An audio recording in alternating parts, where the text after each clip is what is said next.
View commentary. And we're off to a wild start. Indecent exposure with a prior conviction? Not exactly the kind of repeat offense you want on your resume.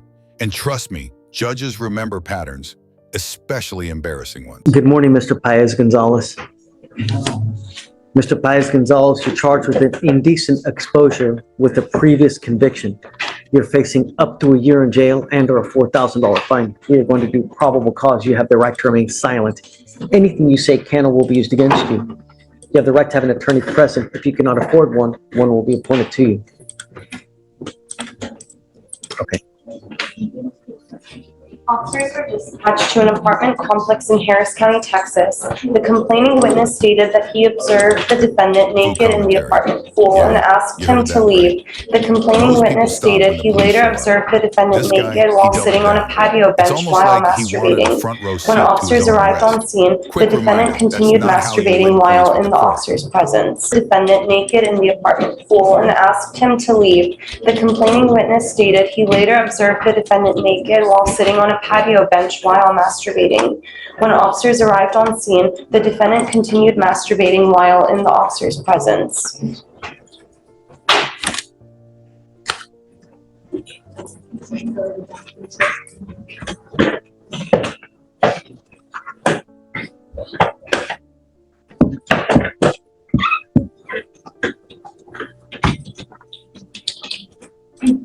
Faux commentary. And there it is, the magic words, probable cause. This doesn't mean guilty, but it does mean the case is moving forward. Think of it like clearing level 1 of a video game, except the boss fight is a trial and the stakes are your friend.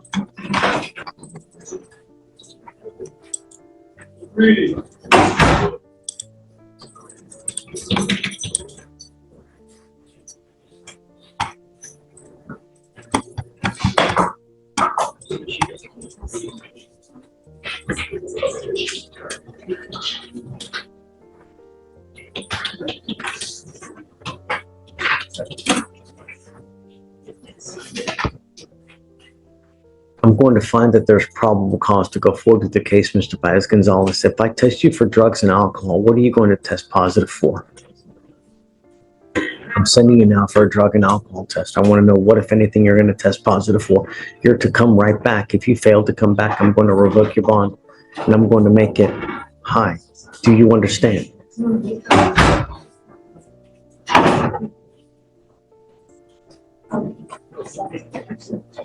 Hey, Vic. Yes. I'm sending him for a drug test. Okay. And then when he comes back, we'll appoint him someone. But you are to come right back after your drug test. Do you understand? Okay, head on over that way. Right this way. We still need to do a whole host of conditions after the fact, but we'll do it after the drug test. This is his 1, 2, 3, 4.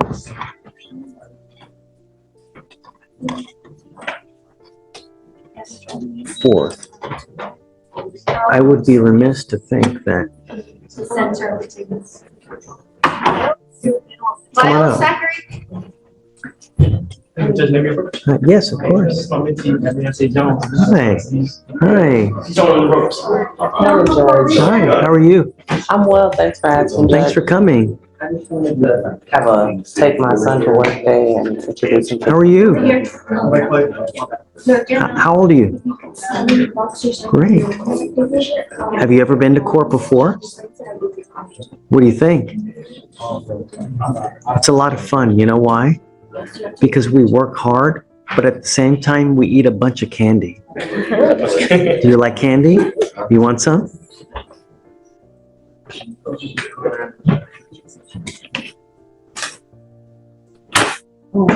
So much candy that I can help you with. This is one of my favorites.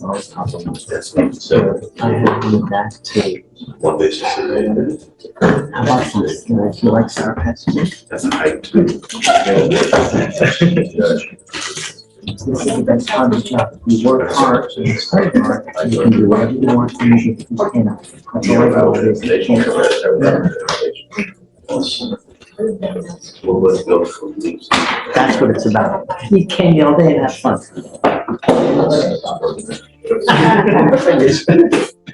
I hope you have fun, and you're welcome to come hang out with us anytime, perhaps later, when that's all done, we can show you the jail. too. Look at the jail. You know? Yeah. Yeah, it'll take a while, but yeah. We'll be here. Yeah. Absolutely. Good morning, Mr. Balance. Vote commentary. Now this is where things take a darker turn. We're no longer talking streaking in a pool.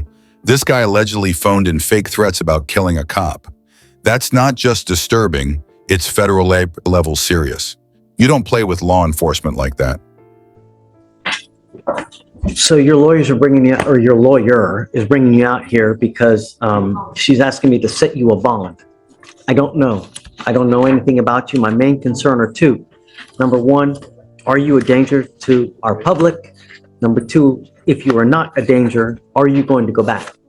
Both of those are evidenced by how you look on paper, what kind of criminal history you have.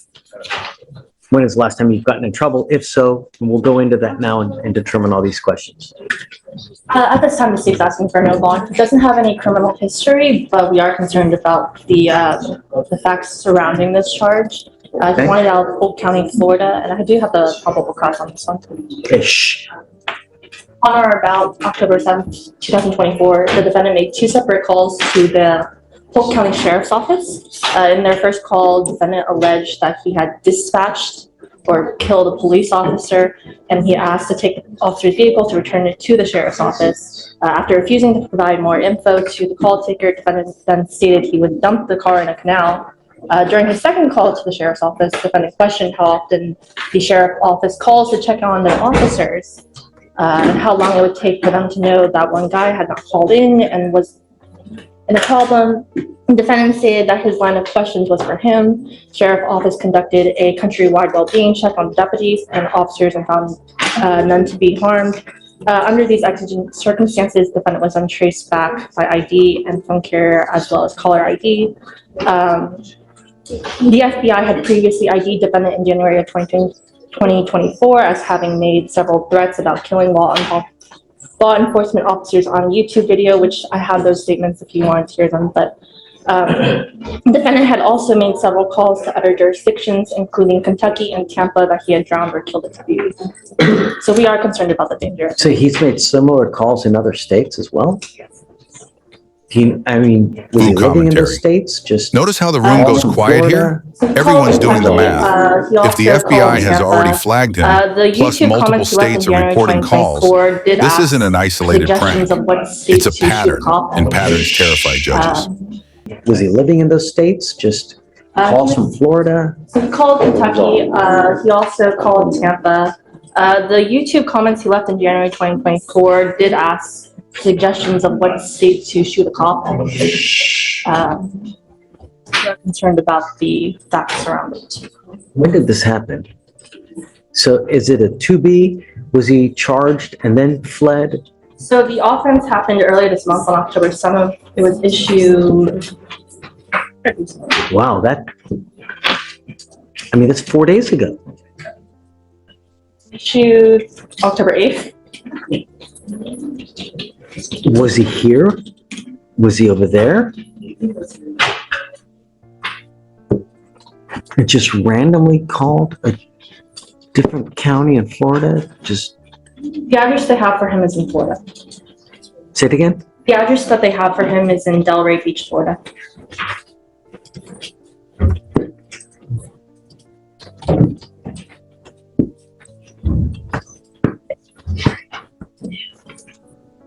I can also call Jay if you need him, but Being what's going on in Florida now, how long is it going to even take to get them over here to get him? I mean, we'd be setting him out for 14 days, so it'd be 2 weeks. I know that you're setting him out for 2 weeks, but are they going to have the manpower to even come get him at that time? You know, I think that there's a lot of other priorities. I mean, there's still millions of people without power. Right. And that adds it. So I'm going to presume that they're not going to get him in 14 days. They're going to want an extension at their minimum. So I don't know, Sonia. It's just,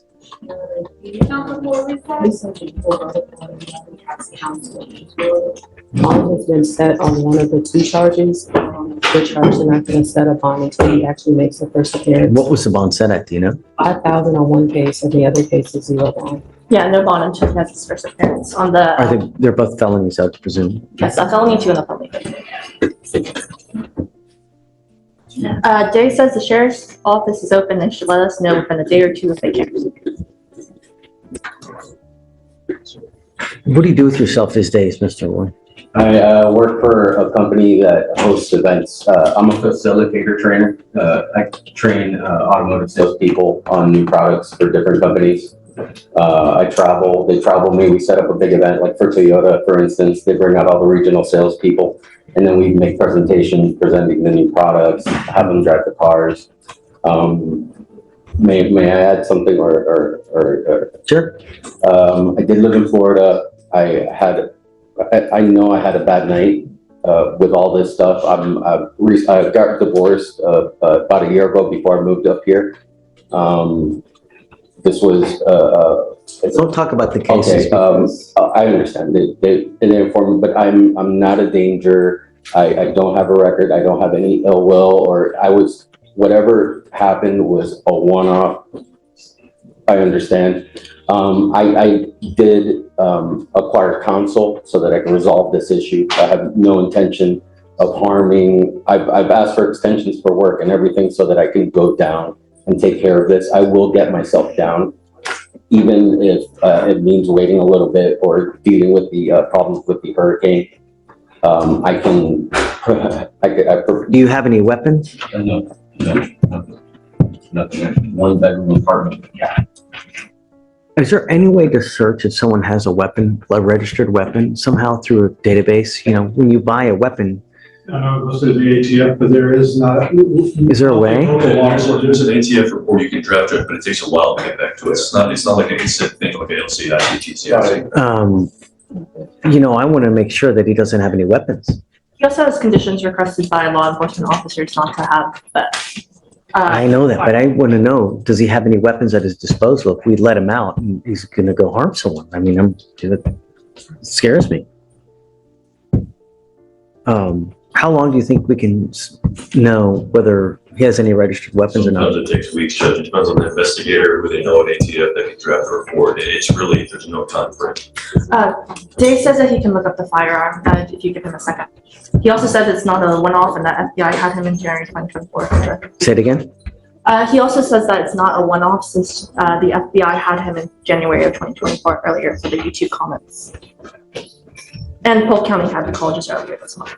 So it's 3 different places. Well, he wanted to hear from Polk County on this one. He did have that earlier event in January 2024 for FBI. I mean, it's just scary that, you know, the good thing is that they'll be here within 2 weeks to get you. Mr. Roy, you got to understand that this really scares me. I mean, this is not a one-off.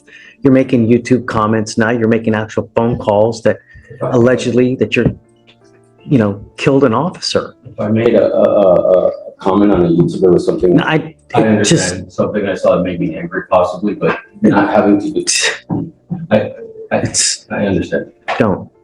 It's, if it was a one-off, perhaps, but over and over, and so let me think about it, and I want to know if you have any registered weapons first off, and then, you know, well, I'll get back to you. Okay. All right. Thanks. Oh, Kennedy, that's right. Yeah. We learned, I was talking with the clerk that it was said as like a 2B, but Yeah, I got it as a 2B. it doesn't show up on the clerk's website at all, from a public perspective. So like the only reason we knew it existed is because we came in off docket the original case. And like, I still can't pull it up now unless I go through the portal. Is that something that they normally can see? I don't think that you can Is it- normally see 2Bs. Because like felony 2Bs, I can usually see. Misdemeanors, I guess we just don't get them too often It's where, really weird. yeah. I don't know. Can you see 2Bs on the clerk's website? Well, we have more access than they do, so. If I were to just like go look on anyone in the public, can they see the Tubies for misdemeanors? Yeah, it's so I it's don't like know. I can't see any of the filings in the case or anything like that, which is just, I don't know. It's interesting. Well, I'm glad that you find out. Yeah. I would have reached out to you regardless to let you know about the bond violation. So, So I know with Mr. Kennedy today, he set on the assault case, there's obviously this BPO that exists. I have spoken with the state. My intention, of course, is to ask that I am able to walk him through on the BPO. I know the state will read off their summary, of course, but summarization from our perspective is this case happened. We walked him through on Friday. You said no contact. you did a walkthrough the first time, right? Correct. That was on Friday. It had been out for like 2 months and we didn't know about it. With the whole 2B thing, I was able to see that one, but not this one, So they've been separated for a while. They live at 2 different houses and have lived at 2 different houses. After this, his wife wanted to tow a car that was at his house, which is under both of their names. So she reached out to the constables. The constables drove over with her in order to try and get this done. The constable met Mr. Kennedy. He didn't want to speak to the police. Obviously, having a case going on, I get it. And so told them that they needed to leave. They checked back with her and they said, "Have you guys spoke?" And they're like, "Well, he called me the other day," which was I think Saturday, and the cop looked at the call log and that was it. 2B gets issued. To my knowledge, based off of what I've read on the... Did we do no contact or did we do no threatening or harassing? I don't remember. So Manny was here for that one. I want to say it was no contact. It's no contact, Judge. It was whenever I had initially spoken to him before he had come, I was under the impression it would be a MOA based off of kind of how we felt everything was going to go out. But I think it went to a full no contact in court. But from what I always ask, what the complaining witness wants. And I always want to honor what their wishes are. So if they don't want to have contact, then I'm going to do the no contact. Yeah, and we've certainly gotten conflicting messages from how we thought it would play, let's just say. Looking from him? No, from the complaining witness about her wanting to proceed. So you've been in contact with her? So when we made contact, we go like, nope, don't want anything to do with it. Then we came into court and it was... Just telling them something different. Right. So when the officer looked at the call log, all I know is that he looked at a call log. And that's it. Doesn't necessarily mean that they looked at the number. I remember reading something that he's in the middle of the street. Yes, Judge. Yeah, an officer gets a report that he towed the complaining witness's vehicle. He goes to his address to search for the vehicle. He doesn't see the vehicle. 1 second. A vehicle gets towed from whose house? The complaining witness was staying with her sister. She calls officers and says that he owns a tow truck business and thinks that he towed her car. So the officer goes to his house to see if the towed car is there. He drives past once. He's standing out in the yard. He drives back. And we're talking about he's in his house now. Yes, he's at his house. The officer drives past his house. He's in front of his own house in the yard. Officer comes back down the street and he's standing in the front of the road and starts yelling at the officer. And at least from our perspective, he owns a body shop, not a truck company. And the officer had come down the street and had said, "Oh, Mr. Kennedy," and he came out to the street set. And that's when essentially there was some yelling. So the only reason for PC is the alleged phone log. Yes, Judge. How do you know he did it? The complaining witness showed the officer the call log, which showed... Right, but it's a call log, right? Did she actually speak to him? Did she say she spoke to him? How do we know it wasn't his brother that made the phone call? And also to add to that, Your Honor, I can always change my wife's phone number to say Domino's Right. Pizza. There's so many phones that can spoof, there's so many vindictive people in this world. It's unreal. So,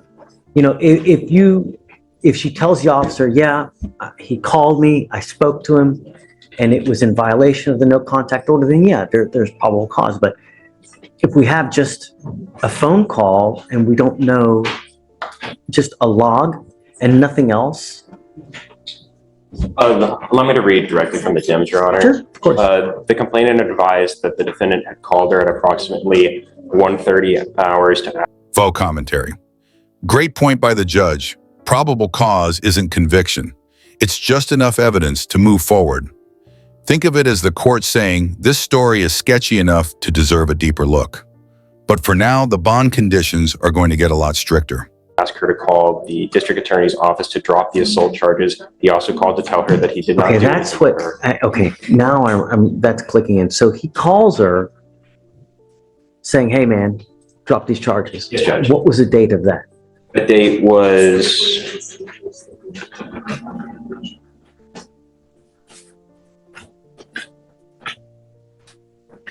Did all the conditions on 10-4, by the way.